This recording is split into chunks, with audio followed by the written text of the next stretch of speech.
जय श्रीमन्नारायण। ओम नमो भगवते वासुदेवाय। सभी आदरणीय बंधुओं को जय श्री कृष्ण। कल हमने एक वीडियो बनाया था, भगवत चर्चा का वीडियो बनाया था। उसमें उसकी भगवत चर्चा की प्रस्तावना एक उसमें कहा गया था। आज हम एक नया वीडियो बना रहे हैं। भगवत चर्चा में हम भागवत जी को ही सर्वप्रथम लेंगे। हमारे सनातन धर्म के जो धर्म ग्रंथ हैं उनमें गीता जी, रामायण जी और भागवत जी, ये तीन ही मुख्य हैं। जैसा कि मैंने पहले बताया था कि मैं रिटायर सेवानिवृत्त संस्कृत व्याख्याता रहा हूँ, प्रिंसिपल से तक पहुँचा हूँ और सेवानिवृत्ति के बाद मैंने अपने इन धार्मिक ग्रंथों का अध्ययन किया है। अब मैं चाहता हूँ कि वीडियो के माध्यम से रोज रोज वीडियो डालें। कभी भागवत कथा, कभी राम कथा, कभी श्रीमद् भगवद गीता के श्लोकों का उच्चारण और उनका अर्थ। तो इसी क्रम में आज हम भागवत पर चर्चा करेंगे, उसके प्रथम स्कंद पर चर्चा करेंगे। इससे पहले मैं अपना थोड़ा संक्षिप्त परिचय बता दूं। मेरा नाम हरिश्चंद्र आदीच है। मैं कोटा राजस्थान से हूँ।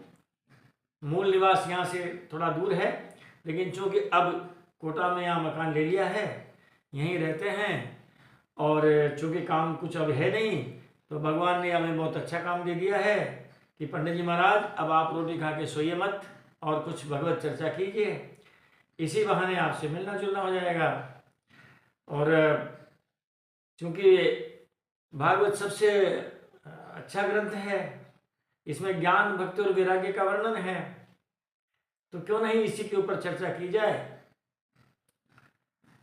तो आज हम सबसे पहले मंगलाचरण करेंगे, उसके बाद एक थोड़ा भगवान नाम का संकीर्तन करेंगे और प्रथम जो स्कंद है उसके प्रथम अध्याय के ऊपर ही थोड़ी चर्चा करेंगे। ध्येयं सदा परिभवग्नमभीष्टदोहम् तीर्थास्पदं शिवविरञ्चिनुतं शरण्यं मृत्यार्तिहं प्रणतपालभवाब्धिपूतं वन्दे महापुरुष ते चरणारविन्दम् त्यक्त्वा सुदुस्त्यजसुरेक्षितराज्यलक्ष्मीं धर्मिष्ठयार्यवचसा यदगाधरण्यं मायामृगं दयितेर्चितमन्वधावन् वन्दे महापुरुष ते चरणारविन्दम् योऽन्तः प्रविश्य मम वाचमिमां प्रसुप्तां सञ्जीवयत्यखिलशक्तिधर स्वधाम्ना अन्यांशहस्तचरण श्रवणत्वगादीन् प्राणान् नमो भगवते पुरुषाय तुभ्यम्। सर्वे भवन्तु सुखिनः, सर्वे सन्तु निरामयाः, सर्वे भद्राणि पश्यन्तु मा कश्चित् दुःखभाग् भवेत्। श्री बालकृष्ण लाल की जय, वाके बिहारी लाल की जय, गिरिराधरण की जय, भागवत भगवान की जय। जय जय श्री राधे। मनवाणी को पवित्र करने के लिए भगवान नाम का संकीर्तन करते हैं। अदरं मधुरं वदनं मधुरं नयनं मधुरं हसितं मधुरं हृदयं मधुरं गमनं मधुरं मधुराधिपतेरखिलं मधुरं मधुराधिपतेरखिलं मधुरं वचनं मधुरं चरितं मधुरं वसनं मधुरं वलितं मधुरं चलितं मधुरं भ्रमितं मधुरं मधुराधिपतेरखिलं मधुरं मधुराधिपतेरखिलं मधुरम् वेणुर्मधुरो रेणुर्मधुरः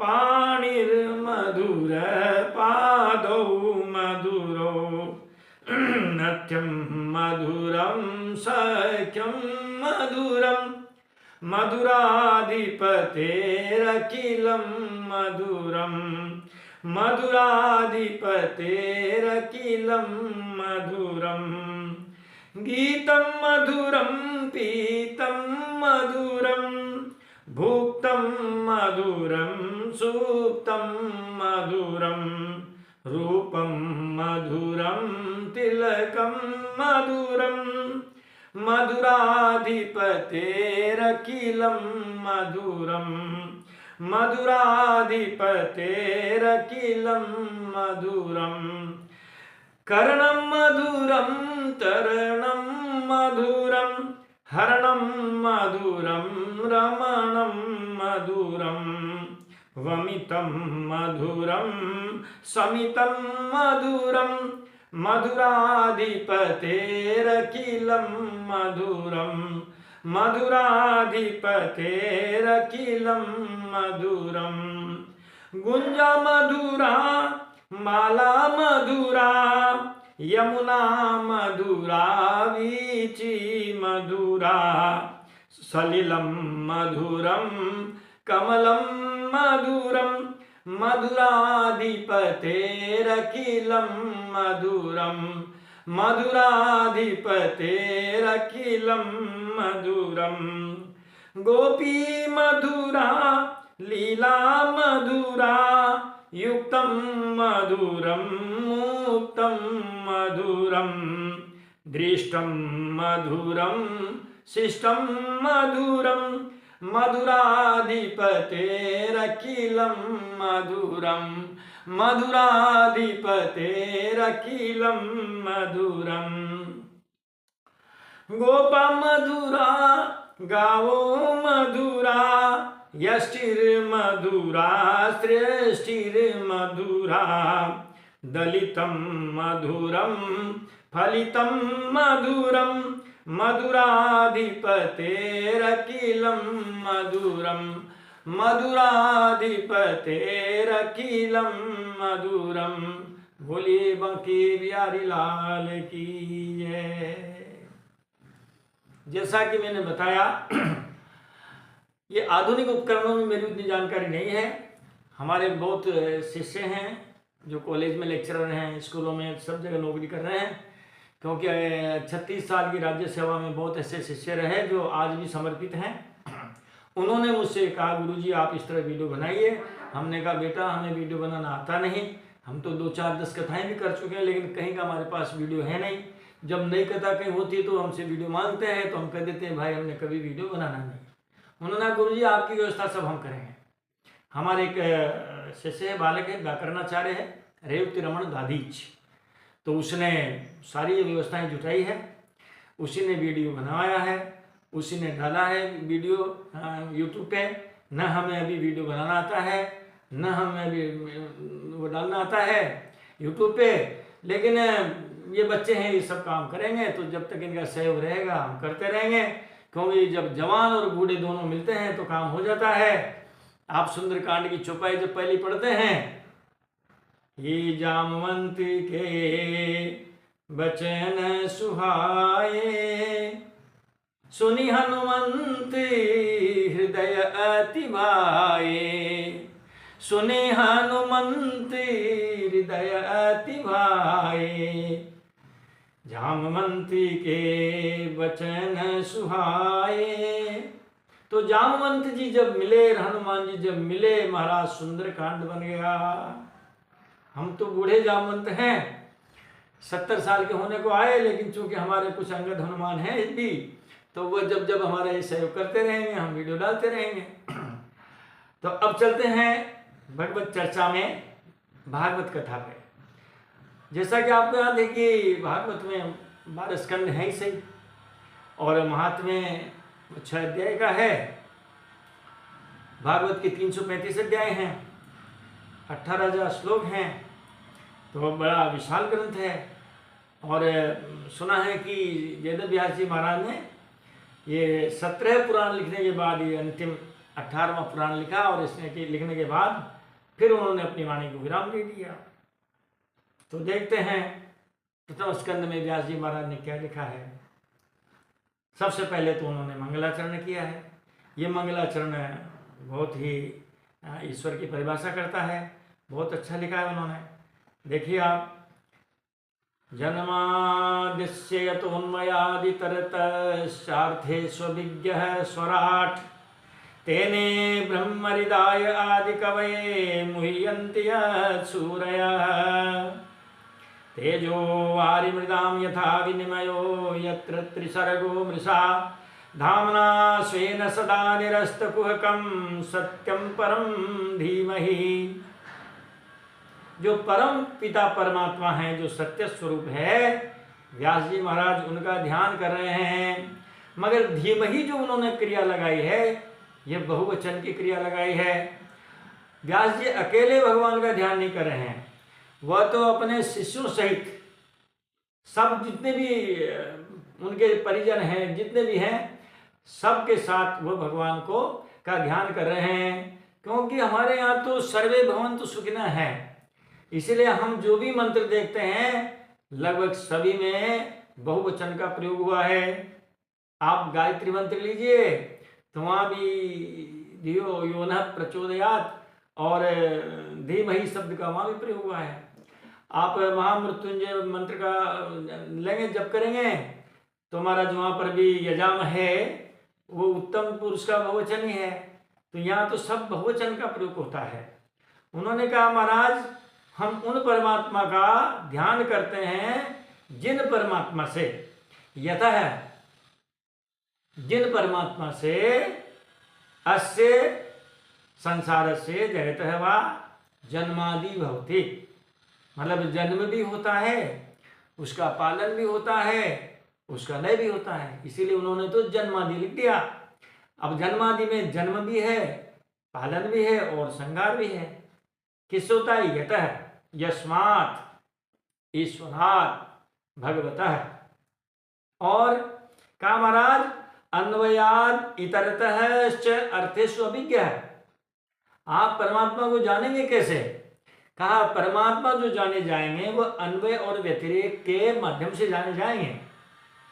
अन्वय क्या मतलब?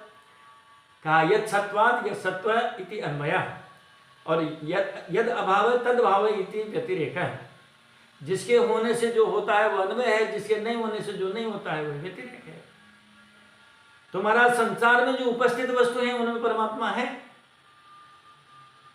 अगर दुनिया में खरगोश है तो खरगोश में परमात्मा है। दुनिया में खरगोश के सींग नहीं है तो खरगोश के सींग में परमात्मा नहीं है। दुनिया में अगर वंध्या है तो वंध्या में परमात्मा है। अगर वंध्या के पुत्र नहीं है तो वंध्या के पुत्र में परमात्मा नहीं है, क्योंकि दुनिया में उपस्थित है ही नहीं। तो दुनिया में जितनी भी वस्तुएं उपस्थित है उनमें परमात्मा है, जो दुनिया में नहीं है उनमें परमात्मा नहीं है। धरती में जो हमारे जो पुष्प वगैरह हैं, वनस्पति है, उनमें तो परमात्मा है, लेकिन आकाश पुष्प है, क्योंकि आकाश पुष्प है नहीं तो उसमें परमात्मा नहीं है। हम ये जान सकते हैं कि कण कण में परमात्मा है, अगर कण नहीं है तो परमात्मा भी नहीं है। फिर उनकी विशेषता बताते हैं वो स्वराट, स्वस्मिन् राजते इति स्वराट, स्वेषु राजते इति स्वराट। कहते हैं जो अपने आप में प्रकाशित है उसको प्रकाशित करने की आवश्यकता किसी को नहीं है। जैसे हमारे विराट, विशुर पक्षीसु राजते इति विराट, जो सारे पक्षियों का राजा है उसको विराट कहते हैं, गरुड़ जी महाराज को। तो जैसे विराट वैसे स्वराट, स्वस्मिन् राजते इति स्वराट।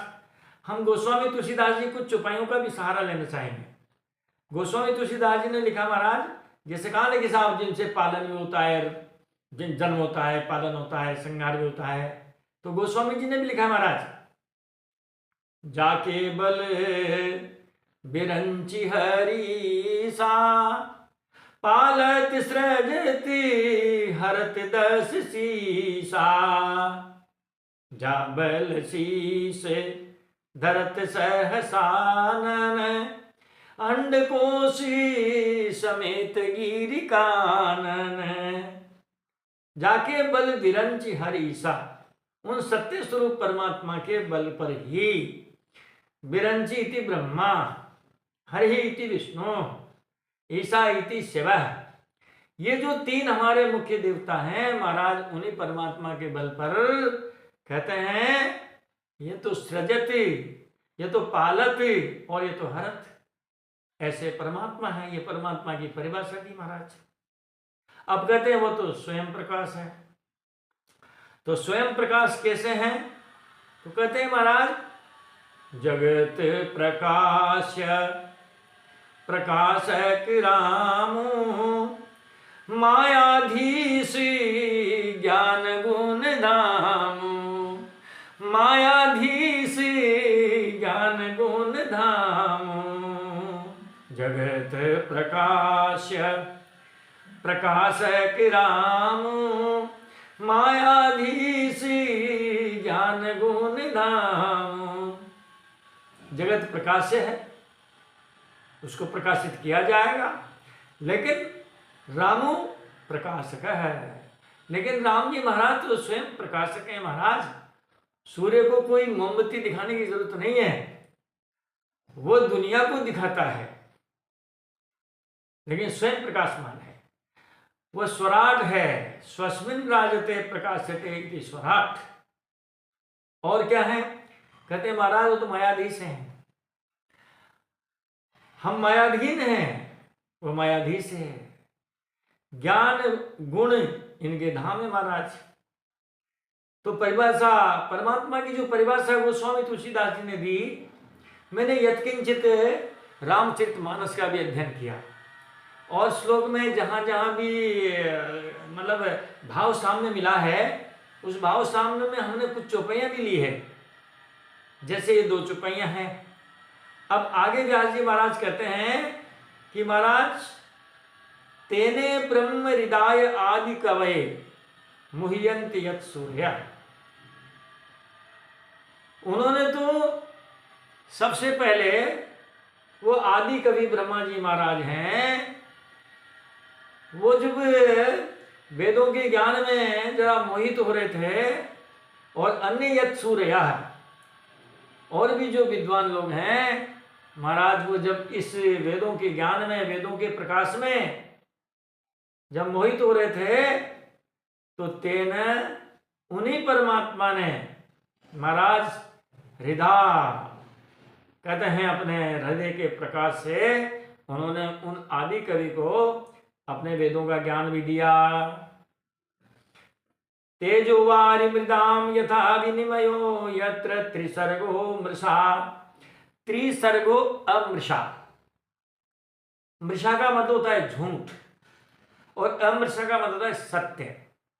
ये हमारा जो त्रिसर्ग है, हमारा जो त्रिगुणात्मक जो संसार है, ये त्रिगुणात्मक संसार यद्यपि कहते हैं कि झूठा है, लेकिन कैसा है? कहते हैं अमृषा। अमृषा का मतलब बिल्कुल सत्य दिखता है। तेजो वारि मृताम यथा विनिमय, तेज सूर्य, वारी जल, मृदा पृथ्वी, इनमें एक दूसरे का आभास होता है, यद्यपि वो सत्य नहीं होते हैं। सामान्य भाषा में उसको मृग मरीचिका कह देते हैं, क्योंकि जो दिखाई देता है वो वास्तव में वैसा है नहीं। जब हम गर्मियों के दिनों में जब रोड पर चलते हैं, आगे ऐसा लगता है जैसे मानो पानी भरा हुआ है रोड पर, जबकि वहाँ पानी वो है नहीं। जब कभी ऊसर भूमि पे से निकलते हैं उधर के पास से, तो लगता है जैसे समुद्र भरा हुआ है, लेकिन वहाँ पानी है नहीं। कभी सरसों के या किसी अलसी के खेत में से जब निकलते हैं नीले फूलों के पास से, तो लगता है जैसे कोई बहुत गहरा तालाब भरा हुआ है नीले पानी का, लेकिन वास्तव में वह है नहीं। तो कहते हैं कि उन्हीं की कृपा से ये जो झूठा संसार है, झूठा संसार भी सत्य सा दिखाई देता है। ये उनकी माया का ये गुण है। इसमें भी गोस्वामी तुलसीदास जी ने बहुत बढ़िया उन्होंने दोहा भी लिखा है और कुछ चौपाई भी लिखी है महाराज। हम सुना देना चाहते हैं कि रजत सीप महु भास जीवी, सीपी में चांदी का भ्रम हो जाता है। कई जो लोग होते हैं वह रास्ते में पड़े हुई कोई भी चमकीली जो चीज होती है उसको ठोकर मार के देखते हैं कहीं कोई सिक्का तो नहीं है, और जब वो ठोकर मार के देखते हैं तब उनको ज्ञान होता है यार ये तो सिक्का नहीं है, कोई और ही चीज है। सीप महू रजत भास, सीपी में रजत दिखाई चांदी दिखाई देती है। और जथा भानु करबारी, जैसे सूर्य की किरणों में गर्मी के दिनों में पानी दिखाई देता है। यद्यपि मृषा तिहु काल महु, तिहु काल महु, तीनों कालों में वर्तमान काल भूतकाल भविष्य काल तीनों कालों में बात झूठी है, मगर भ्रम न सकों को टाली। लेकिन कोई भी व्यक्ति इस भ्रम को टाल नहीं सकता। क्यों नहीं टाल सकता? जासु सत्यता ते जड़ माया, भास सत्य मोह सहाया, भास सत्य मोह सहाया, जासु सत्यता ते जड़ माया। जिनकी सत्यता से, परमात्मा सत्य है इसीलिए कहा सत्यम परम धीमहि, उन परम पिता परमात्मा से जो सत्य स्वरूप है उनकी सत्यता से ये जो जड़माया है ये जड़माया भी भास सत्य इव, बिल्कुल सत्य की तरह दिखाई देती है, और मोह भी उसमें कारण है, मोह उसका सहायक है। तो महाराज फिर मिटेगी कैसे? तो गोस्वामी जी महाराज ने मिटने का भी उपाय बता दिया बंधुओं कि जासु कृपा अस भ्रम मिट जाई, गिरिजा सोई कृपाल रघुराई। रामचरितमानस में वक्ता है शिव जी भगवान महाराज, और श्रोता हैं देवी पार्वती जी, मैया पार्वती जी। उनको उन्होंने राम कथा सुनाई है। एक दो प्रसंग और भी हैं वहां, तो वो याज्ञवल्क्य जी महाराज भरद्वाज जी को भी सुना रहे हैं। तीसरे में तो काकभूषण जी गरुड़ जी महाराज को भी सुना रहे हैं। लेकिन ये जो कथा सुना रहे हैं इस समय की जो प्रसंग की चौपाइयां हैं ये भगवान शंकर पार्वती जी को सुना रहे हैं। ये पार्वती जी देखो आप माया इतनी प्रबल है कि यद्यपि प्रसाद त्यू काल सोई, लेकिन भ्रम सकै को टाली। कोई उस भ्रम को टाल नहीं सकता। अगर टाल सकते हैं तो केवल परम पिता परमात्मा है, क्योंकि वो मायाधीश हैं। गिरिजा सोई कृपाल रघुराई।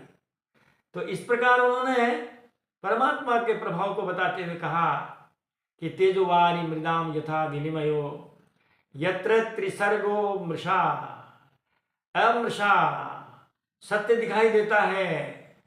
देख लो आप, जब तक हम स्वप्न में रहते हैं वह स्वप्न ही सत्य तब तक दिखाई देता है जब तक नींद खुलती नहीं है। चाहे वो हमें खुशी का वो हो या चाहे गम का स्वप्न हो, हम उसी में रहते हैं, और जब खुल जाती है नींद तब अरे ये तो स्वप्न था। ये तो इसीलिए गोस्वामी जी ने तो कह दिया भैया स्वप्न में चाहे भिखारी बनो चाहे राजा बनो, जागने के बाद न आप राजा हैं न भिखारी हैं, कुछ भी नहीं है। धामना स्वेन सदा निरस्त कुहकम सत्यम परम धीमहि। स्वेन धामना, अपने प्रकाश पुंज के द्वारा जिन परमात्मा ने सदा निरस्त कुहकम, हमेशा इस माया के कपट को, जंजाल को, पर्दे को हटा दिया है, हम उस परमात्मा को, परमपिता परमात्मा को हम सब मिलकर के प्रणाम करते हैं। ऐसा मंगलाचरण उन्होंने ये पहले श्लोक में लिखा। दूसरे श्लोक में उन्होंने, देखो आप पहले श्लोक बोलते हैं, फिर इनमें कुछ संधि विच्छेद होगी तो बताएंगे। यथा मति यथा गति यथा शक्ति। धर्म प्रोजित कैतवोत्र परमो निर्मत्सराणाम सताम वेद्यम वास्तवमत्र वस्तु शिवदम तापत्रयोन्मूलनम। श्रीमद्भागवते महामुनिकृते किं वा परैरीश्वरः सद्यो हृद्यवरुध्यते त्रिकृतिभिः शुश्रूषिभिः तत्क्षणात्। इस भागवत ग्रंथ के लिए उन्होंने लिखा इसमें अत्र, इस मंगलाचरण के श्लोक में उन्होंने 3 बार लिखा अत्र अत्र अत्र। धर्म, अत्र धर्म। भागवत महापुराण में क्या है कहा महाराज? धर्म की बात है। क्या धर्म की बात है? कहा कर्म ही धर्म है। जो जिसके दायित्व है, जो जिसका काम है, जो जिसको धारण करना चाहिए वो नहीं करता है तो वह धर्म है। इसीलिए कहा अत्र धर्म परमो धर्म। बताओ, कहा इसमें तो भागवत में तो परम धर्म है। किनके लिए है? कहा प्रोजित केतवः। कैसा धर्म? प्रोजित केतवः, जिसमें छल कपट को हटा दिया है, छल कपट से रहित धर्म है। अत्र प्रोजित केतवः परमः धर्मः। यहां तो इस भागवत में सारे छल कपट प्रपंच से रहित परम धर्म है। किनके लिए? कहा निर्मत्सराणाम सताम, जो मात्सर्य से रहित हैं, जो छल कपट प्रपंच से रहित हैं। सताम इति सज्जनानाम कृते, सज्जनों के लिए परम धर्म का निरूपण किया गया है। वेद्यम वास्तवम अत्र वस्तु शिवदम, अत्र शिवदम वस्तु। महाराज यहां तो बड़ी परम कल्याणकारी वस्तु का वर्णन है। शिवदम इति कल्याणकारकम, वस्तु सदवस्तु। किम सदवस्तु? क्या है ऐसी सदवस्तु? का मोक्ष एवं ही सदवस्तु, मुक्ति ही सदवस्तु है।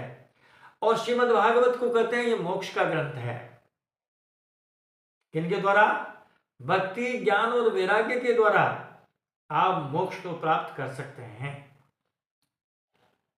इसीलिए कहते हैं तो वेद्यम, ये यहां जानने लायक जो वस्तु इसमें, वेद्यम का मतलब वर्ण विषय, भागवत का वर्ण विषय क्या? तो उन्होंने कहा भैया यहां तो वर्ण विषय जो है वो वस्तु है। कौन सी वस्तु महाराज? तो कहते सद वस्तु, वास्तवम, बिल्कुल सच्ची सच्ची, कोई लाग लपेट नहीं, ऐसे कल्याणकारक जो है वो मोक्ष की रूपी जो सद वस्तु है उसका इसमें निरूपण किया गया है। श्रीमद् भागवते महामुनि कृते, महामुनि वेदव्यास जी महाराज ने जब भागवत ग्रंथ का निर्माण कर ही दिया तो कहते हैं किम वा परई, किम वा परई, परई इति ग्रंथई अन्यान्य साधन किम। फिर अन्यान्य साधनों से क्या लेना देना? इस भागवत में ही सदवस्तु का वर्णन है, मुक्ति का, मोक्ष का वर्णन है। और चूंकि जिंदगी में ये 4 ही तो हमारे लक्ष्य हैं। अब आप हनुमान चालीसा पढ़ेंगे तो वहां भी जो दायक फल 4 ही, 4 फल हैं। कौन कौन से 4 फल हैं? धर्म, अर्थ, काम और मोक्ष। तो हमारा जो मोक्ष का ग्रंथ है वो तो भागवत ही है या फिर जी श्रीमद् भगवत गीता जी है। भक्ति का ग्रंथ लेते हैं हम तो रामचरितमानस भी है। तो महाराज कहते हैं ईश्वर सद्य, श्रीमद् भागवत ग्रंथ का अध्ययन करने से, श्रवण करने से ईश्वर सद्य अवरुध्यते, जो परमात्मा है वह तत्काल हृदय में प्रवेश पा लेते हैं। किनके? शुश्रूषिभिः, जो इनका श्रवण करते हैं, श्रीमद् भागवत कथा का जो श्रवण करते हैं, ऐसे जो श्रद्धालु जो भक्तजन हैं उनके हृदय में भगवान आ विराजते हैं। हृदय अवरुध्यते, हृदय में आकर अवरुद्ध हो जाते हैं। मानो जैसे कोई पिंजरे में तोता बैठ जाता है ना, ऐसे ही पिंजरे में आपका जो हृदय रूपी पिंजर है महाराज उसमें आ विराजते हैं। कब? तत्क्षणात्, तत्क्षणात् का मतलब उसी समय, तत्काल, उसी समय भगवान और जो है वो भक्त के हृदय में आ विराजते हैं। इस प्रकार ये दूसरे श्लोक का भावार्थ है। और तीसरे श्लोक में भागवत की और महिमा इन्होंने कहा कि भैया आप क्यों गफलत में रहते हो? निगमकल्पतरोर्गलितं फलं सुखमुखादमृतद्रवसंयुतं पिबत भागवतं रसमालयं मुहुरहो रसिका भुवि भावुकाः। भावुका ये संबोधन है। हे भावुकाः, हे भावुकाः, हे भावुक भक्तों रसज्ञों, आप क्या करो? रसिका भावुका, भागवत के रस को जानने वाले हे भावुक भक्तों, कहते हैं भागवत जी महाराज तो निगम कल्पतरोर गलितम फलम, गलितम इति पक्वम, और जो पका हुआ फल होता है वह सहज ही डाली से टूट गिरता है। तो महाराज जी तो निगम, निगम का मतलब वेद, कल्पतरो वेद रूपी जो कल्प वृक्ष है, उस वेद रूपी कल्प वृक्ष का पका हुआ फल है। और ये फिर वहां से टूटा और टूट करके और फिर आते आते ये नीचे आया, धरती पर आया, और फिर इसके बाद ये हुआ कि सुख मुखात, सुखदेव जी महाराज के मुखारविंद का स्पर्श होने से ये तो अमृत द्रव्य हो गया, ये तो अमर हो गया, अमृत हो गया। लोक कथा भी है, मान्यता लोगों की है कि तोता जिस फल का पर चोंच लगा देता है, कहते हैं वो फल बड़ा मीठा हो जाता है। इसी प्रकार से जो वेदव्यास जो सुखदेव जी महाराज हैं, उन्होंने जब इस फल को, सुखदेव जी महाराज ने जब इस भागवत को अपने मुखारविंद से राजा परीक्षित को जब सुनाई और उनकी जब मोक्ष हुई, तो कहते हैं महाराज ये तो और भी ज्यादा सरस हो गया। क्या करें? तो अब ऐसा करो, रसमालयम भागवतम, रस का आलय है, रस का खजाना है, ऐसे रस के खजाने इस भागवत को क्या कीजिए आप? पिबत,